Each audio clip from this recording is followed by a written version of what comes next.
Welcome to Pimpy's Investment Chat, where we keep investment talk simple. And here's your host, Pimpy. What is going on out there, peeps? All right, last night I started getting messages.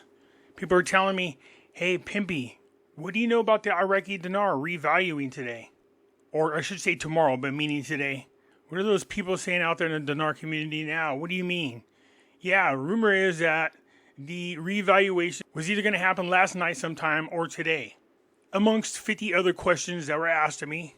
And I said, who's starting these rumors? And they said there's multiple rumors going around. And one guy said, just take a look at Melanie's video because she sums them all up. And I was like, okay. So let's just take a quick look at this so I can at least respond to what is being said so you guys have a more clear picture about the truth. Before we get started, do me a favor, hit the thumbs up button. If you're not a subscriber, please do so because when you do, it helps out the channel and I certainly do appreciate it. If you're thinking about buying gold and silver, head on over to our friends at Miles Franklin. The link will be down below in the description. When you make your purchase, make sure you use promo code Pimpy, P-I-M-P-Y, and they'll take care of you. If you have any additional questions, you can reach us over here at this phone number or over here at this particular email. For all orders over $10,000, reach out by email and we'll make sure that you get a great deal. So come on over to Miles Franklin and add to your precious metal inventory. All right, you guys, a lot of times you will ask me a lot of questions or send information my way and then ask me what my opinion is of this.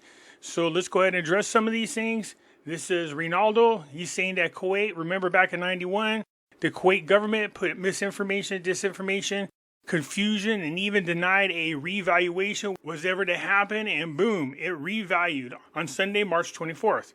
Except for it wasn't a revaluation, it was a reinstatement. Kuwait never did anything to have their dinar revaluated, but he's right. I spoke about this before. In the news, they told everybody that they would not have their currency reinstated for a while, and 3 days later, bam, they released it. Here's another one from the same gentleman.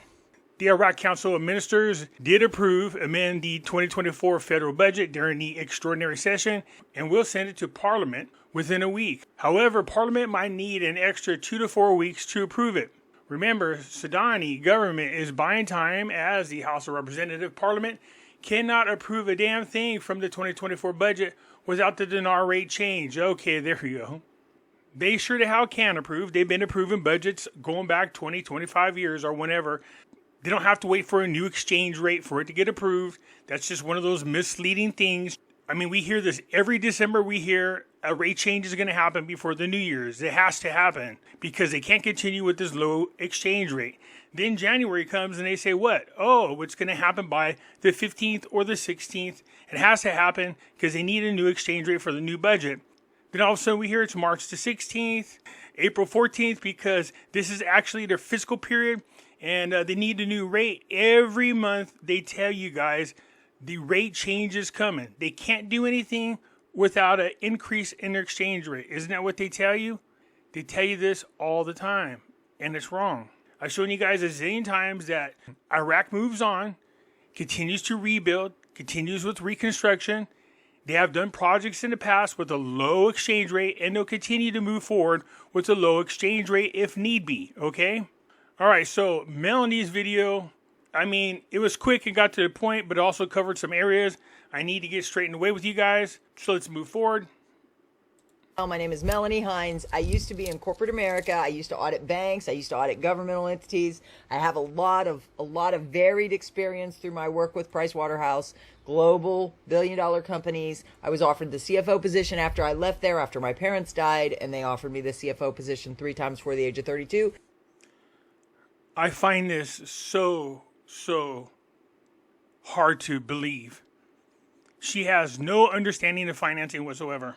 So I have a lot of worldly experience. And then Jesus Christ gives me the wisdom of the kingdom. Jesus Christ gave her what?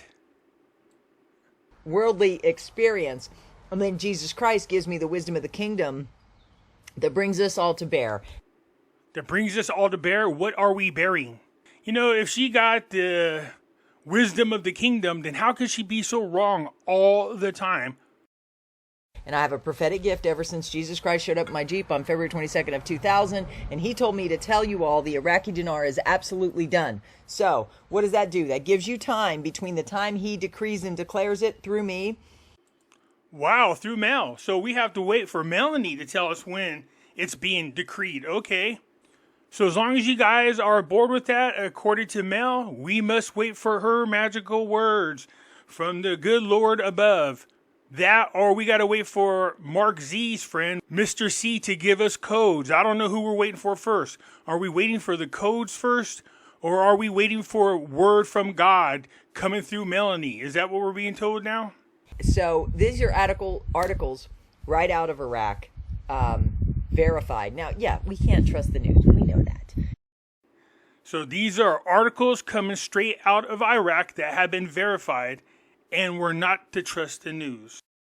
But obviously, they're not going to tell you exactly when they're going to revalue it anyway. But when it does revalue, call me crazy, but I could have swore when they moved from 1,450 dinars to 1,320 dinars, didn't they tell us that this was going to happen? Value it anyway. But when it does revalue, if it comes out at what it was before it was devalued, that's going to be around 322 if it's reinstituted. I've been hearing that false story for a long time, but when you dig into it, it was not at the exchange rate of 322. It was half that. Soon after the inflation of the United States dollar in 73, the Iraqi dinar valued to $3.39 per dinar. The value of the dinar remained the same to the war in Iraq. Iraq in 1982 devalued their dinar by 5%, equating to an exchange rate of 322. In the earlier of 1988, the standard exchange rates for the Iraqi dinar, the dollar continued to equate the Iraqi dinar. It was for one Iraqi dinar for $3.22. That's what they're talking about. But with levels of nations' cost of living rates varying from 25 to 50% a year in 1985 and 1986, the real exchange dinar value was much lower, only related to half that in 1986, the official rate, so $1.61. After the Gulf War in 1991, because of U.S. sanctions, the formerly used Swiss printing was no more offered. A fresh lower quality notes issued was created because of the issues such as sanctions against Iraq by the United States and the extreme government publishing of the new notes matters. The dinar devalued rapidly, and in late 1995, you can get 3,000 dinars for $1. So approximately when are they talking about it's going to be reinstated to which rate? They keep saying the 322. So why would they be going all the way back to 1982? Now that rumor has been going around for a long time in the dinar community. They keep using the 322 rate. That was not the rate before it was extremely devalued. Or a lot of people have said they're just going to delete the zeros, which means it would go to like a 76 cents. If you look at the rates today, I just went over that this morning in detail. The IQD to the US dollar is 0.00076 right now, or it was as of this morning. If they delete the zeros, I believe it's going to come off the exchange rate, so that would yield it to be 76 cents, which if you follow that down, it's no lop like they talk about. That's insane. It's just off the exchange rate. Remember, this woman is claiming that God is talking to her, had anointed her our holy dinarness. But God, for some reason, forgot to educate Melanie on what a lop is, or what the deletion of the zeros means. And this is a woman with a background in finance she loves to brag about, and she doesn't know the truth. That's a little disturbing. And this is also how you know she's not talking to God. That means the Iraqi dinar would be 0.76 after the deleting of the zeros to 1 USD. And they also take the zeros off the banknote. If you follow that through, that means right here, I did this for you, because you should be taking a shift of your mindset right now. Yeah, your mind's full of shift as well. So look, this is not right, nor are you talking to God. Because if you were talking to God, God would have educated you on this, and you know better. Sure, the zeros come off the nominal exchange rate right there, but it comes off the face of the bank note as well. I promise you this, she doesn't have any literature, there's no study, there's no physical proof that the deletion of the zeros only comes off that little exchange rate and does not come off the dinars. She's full of shit. We're talking about a redenomination. That's what this is. So it does come off the banknotes as well as the nominal exchange rate. Because if you're holding one $25,000 note and it's only 76 cents, that's $19,000. If it's reinstituted at 322, what is that? That's $80,000. Why would it be reinstituted at 322? Where is your proof that that was the exchange rate at the time of the so-called devaluation? Remember, it was the Central Bank of Iraq that made the decision to devalue the currency. Because it could happen this weekend. It's a 3-day weekend, Memorial Day weekend. A lot of people. Oh, there you go. So she is relaying so-called intel from people who are claiming. See how she can get away with saying, it wasn't me that said that. I'm only relaying information, even though I speak directly to God. So this is how you know she's not talking to God. She should have vetted this information through God and saying, hey, God, you know, this is what these people are telling me. What do you think? And God went, they're full of shit. I think even God said to me it was going to happen over a holiday weekend. This is a big holiday. I think God even told her, come on, you guys, why do you believe this woman talks to God? She said, I think God even told me it's going to happen over a weekend. You notice how she didn't say which holiday weekend. So this way you can't pinpoint her. But she thinks God told her. Well, if you have to guess whether or not it's God talking to you, then you're not talking to God. Holiday weekend for it to happen. Guys, I get a lot of information from a lot of different sources. So this is not from any one source. It's from a collection of sources. Thank you all for those who send me intel. She talks to God, but yet she needs intel. You ever look up the meaning of the word intel? Information of military or political value. Bullshit claimed by Dinar gurus, okay? So Mel talks to God, but thinks God told her it comes on a holiday weekend, and she's getting intel from people when she talks to God instead of just getting intel from God. She thinks it's coming this weekend, but didn't have the time to ask God specifically if it was going to happen. Okay. Meeting last night with 64 people in Reno. They were told by a leader to get to a meeting and decide when RV emails are coming, Tier 4B, Tier 4A and B. Okay, decision was made today, tonight, or Wednesday. A decision was made today, tonight, or Wednesday. When was the decision made? Reached a decision that this could go anytime from 3 to 9 p.m. today, right? It's 5. 3 to 9 p.m. today. Other intel releases saying later tonight. If you'd have done a little digging around, you could see that this rumor about this whole Reno thing is bullshit and has been around for a while.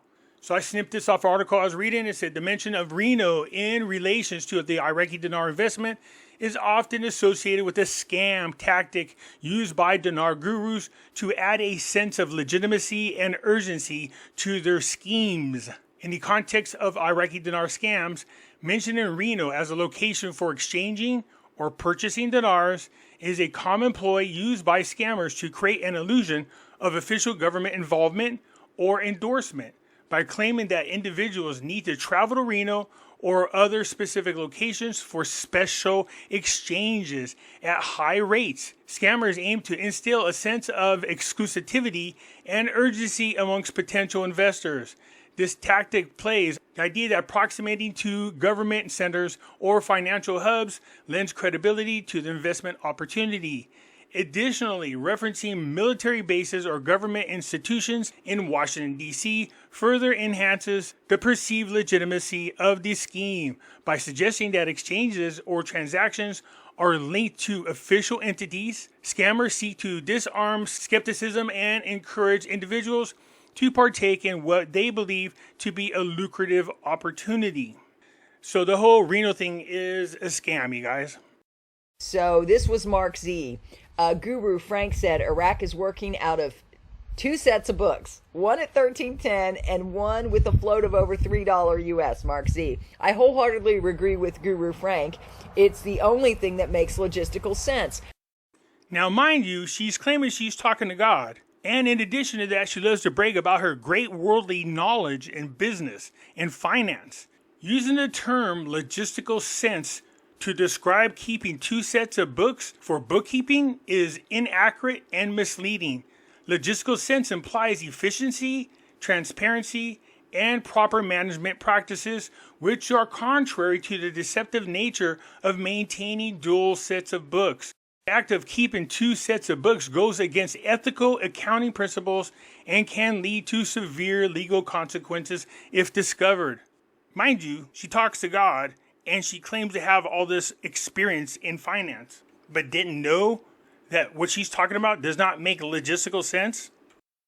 Frank 26, is Iraq a member of the World Trade Organization? Well, Frank, you say they're a member of the World Trade Organization. They qualified for it, but do you see any official paper that tells you they're a member of the World Trade Organization? Frank's response is no. Why not? Until you see the new exchange rate. But you don't have to have a high exchange rate to join the WTO. Why do you say something like that? Because commitments were made in contracts, memorandums of understanding, that were guaranteed by Sudani for all of these people through the World Trade Organization investments for the economic reform of Iraq. There is something about the World Trade Organization I've yet to hear another Dinar guru bring up. First of all, Iraq was already a member of the World Trade Organization. They are going through the ascension process for a second time. Yes, a second time. That's because all the rules, regulations, and understandings and business practices that they aligned with the World Trade Organization changed once the fall of Saddam Hussein. So now we have to make sure that all their practices, rules, and regulations regarding trade line up once again with the World Trade Organization. Iraq has been a member of the World Trade Organization since 2004. This is their second time through the ascension process. Did anybody mention that to you guys before? As far as claims being made of commitments by Sudani, well, let's go through this real quick. The process of joining the World Trade Organization involves a series of steps and negotiations to align a country's trade policies and regulations with those of the World Trade Organization. During this period, countries are allowed to continue their existing trade agreements and sign new contracts, including commercial deals, as long as these agreements do not conflict with the World Trade Organization rules or commitments that the country is expected to undertake upon full membership. As an observer member, because that's what they got demoted to, back to observer member of the World Trade Organization, Iraq is permitted to engage in international trade activities and sign contracts while working towards meeting the requirements for full membership. However, it is essential for Iraq to ensure that any new contracts or agreements do not violate the principles and the regulations set by the World Trade Organization. This includes avoiding discriminatory practices, maintaining transparency in trade deals, and adhering to fair competition rules. See this part right here? Adhering to fair competition rules. When you are double bookkeeping, that's a violation of adhering to the competition rules, as well as maintaining transparency. So why would Iraq be going through the process of being a member again and then be double bookkeeping? And how is it that Melanie, who talks to God and supposedly has all this financial background and doesn't know this, that it's illegal to keep two sets of books, especially with two separate exchange rates? So Frank's full of crap. Mel's full of crap. So what did I find out? Iraq has not made commitments to contractors to do business with a better currency exchange. In the context of international business transactions, it is important to note that currency exchange rates are typically determined by the foreign exchange market and are influenced by various factors such as economic indicators, geopolitical events, and market speculation. Governments do not make commitments to contractors or business regarding specific exchange rates. Let me repeat that for you. Governments do not make commitments to contractors or businesses regarding specific exchange rates. While Iraq's economy has faced challenges due to political instability and conflicts in the region, there is no evidence to suggest that Iraq has made commitments to contractors for business transactions based on offering a more favorable currency exchange rate, because they would be violating the rules, policies, and regulations that the members of the World Trade Organization follow. They've been doing a world tour. They've been having Turkey come in. They hadn't been there in 13 years. They're obviously setting up the stage for all this business to come in as soon as they announce the new rate. If you're a business person, you see it very clearly, of which I am. So I'm lending you my faith and my wisdom and my knowledge and my experience. Don't take it from her. Don't, because she has no idea what she's talking about. She's full of crap. Why would business just be sitting there waiting for the exchange rate to change? Why wouldn't they go inside Iraq, establish themselves, and then benefit from a rate change then? So all these people that are going to do business in Iraq are guests, according to her, and her great wisdom and faith and knowledge of finance and business. They're all just sitting there waiting for the exchange rate to change. That's another thing she should have been talking to God about, but apparently God was busy at that moment as well. And then Mark Z said today he's been in touch with a number of contractors. Projects that were mothballed and stalled now suddenly have funding in place. 2 contractors in Iraq believe that they will see their rate about $390 this week for their projects. I find this very interesting. Where is the money coming from to start these massive projects? Their whole budget is about $162 billion, but one contractor was told that they are getting ready to start a $150 billion project, which means there's a lot of money moving than what we are seeing right now. So Mark Z is also saying that contractors have a different exchange rate of $390. That's their agreed upon contract. Nope, that's not true. That's false as well. So where could Mark Z have gotten the idea about projects getting funding? How about this article? The lagging projects and financial reform. They spoke about this a long time ago, saying that they need to go through and evaluate all the projects that have stalled, that were reported as finished, that aren't finished, figure out where the money is, start funding those projects for completions, the whole 9 yards. So this isn't from some special contractor over in Iraq. It's been in the news. Nothing he's saying is new or secretive or come from special intel people. This very interesting. Where is the money coming from to start these massive projects? Their whole budget is about $162 billion, but no, it's over $199 trillion. So $1 billion isn't anything. That's where the money's coming from. They budgeted for these projects. So I wanted to come through and address this. Look, I know they keep lying to you guys, telling you it's going to happen this weekend, or they're meeting in Reno. How could they possibly go forward doing projects without changing the exchange rate? They change the info around all the time. They're not double bookkeeping because it's illegal and unethical. They didn't make any commitments to contractors for a better exchange rate, whether it's $390 or reinstated or reinstituted to the 322 rate, which it wasn't a 322 rate when it was devalued. It was around 151. Do you see how all these things get blended in together and they make it bigger than it is? They just exaggerate. And they lie, and they mislead people. Anyways, that's it for now. I look forward to hearing from you about this. I'll catch you later. I'm out.